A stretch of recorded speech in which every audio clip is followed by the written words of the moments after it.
So here in this episode of Davidsbirdroom, today we have a few questions and answers. You, the listeners, have been asking a few questions. First question was, and something I never really thought on.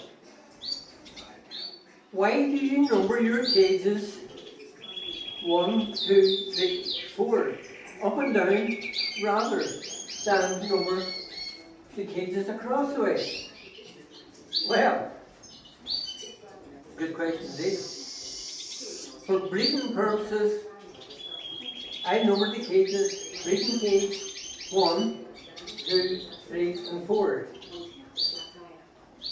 5, 6, 7 and 8. Basically, I would have had 4 intensive cockbirds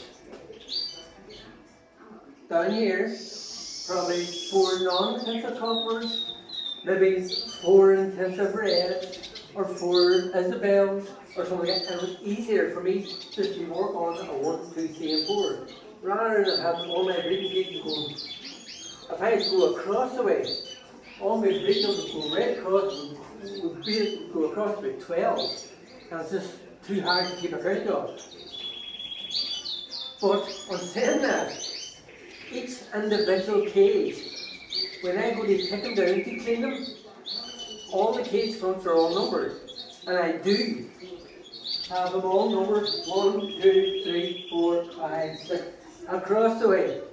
So I do have them numbered across the way and up and down, just for different reasons.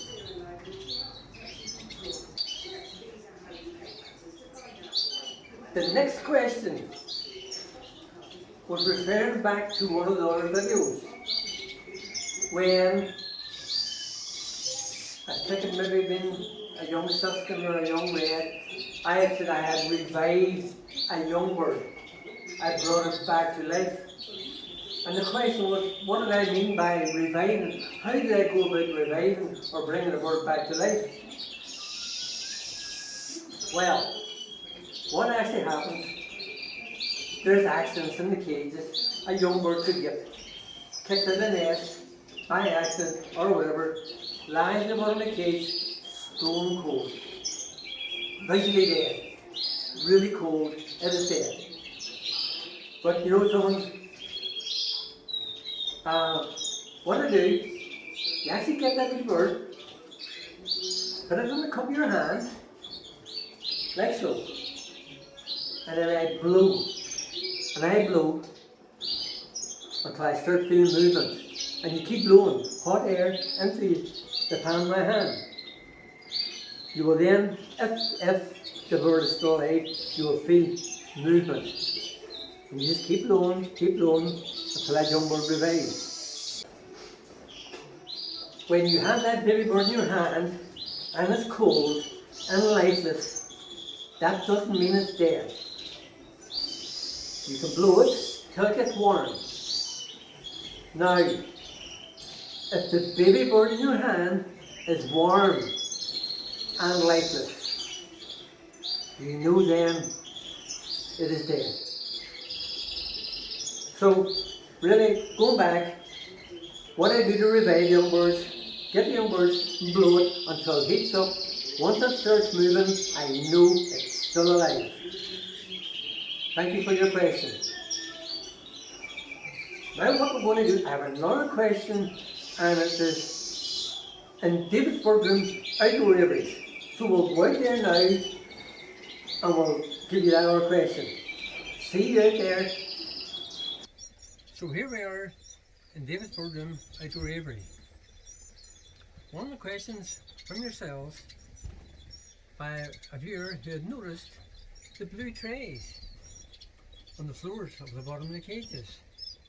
There's one down here, bottom of this cage, and there's also one on the floor of this cage.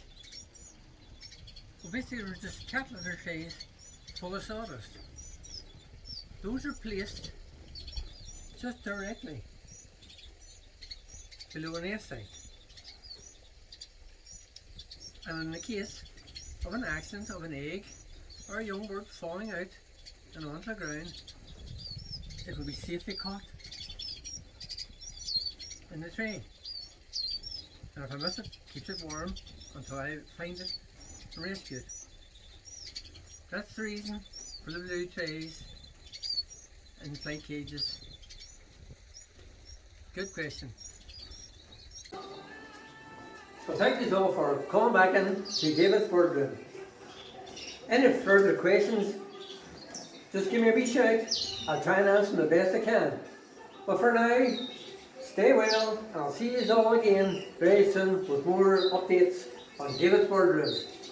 Bye bye.